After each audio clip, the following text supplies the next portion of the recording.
సతీదేవి తండ్రి ఇంటికి వెళ్ళినప్పుడు అక్కడ శివుడిని తీవ్రంగా అవమానించడాన్ని చూసి ఆమె హృదయం విరిగిపోయింది.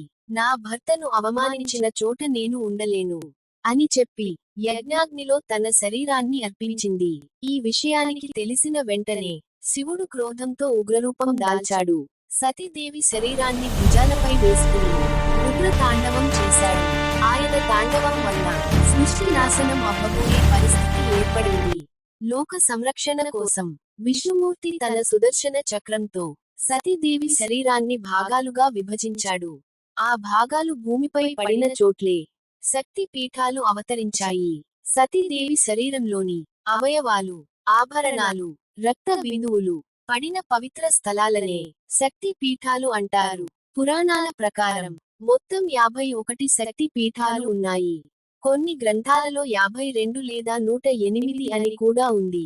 ప్రసిద్ధ శక్తి పీఠాలు కొన్ని ముఖ్యమైనవి: కామాఖ్య పీఠం అస్సాం, కాళీఘాట్ కోల్కతా, హింగ్లాజ్ మాత పాకిస్తాన్, జ్వాలాముఖి హిమాచల్, శారదా పీఠం కాశ్మీర్, కాళహస్తి సమీప శక్తి స్థలం ఆంధ్రప్రదేశ్. ప్రతి పీఠంలో శక్తిదేవి ఒక రూపంలో శివుడు భైరవుడిగా పూజింపబడతాడు. శక్తి పీఠాల ఆధ్యాత్మిక అర్థం: శక్తి పీఠాలు చెప్పేది ఒక్కటే, శక్తి లేకుండా శివుడు లేడు, శివుడు లేకుండా శక్తి అసక్తమే. సృష్టి, స్థితి, లయ మూడింటికి శివ శక్తి సమన్వయం అవసరం. శక్తి పీఠాలు కేవలం ఆలయాలు కాదు, అవి స్త్రీ శక్తి, త్యాగం, ఆత్మబలంకు ప్రతీకలు. జై మాతా దీ. హర హర మహాదేవ.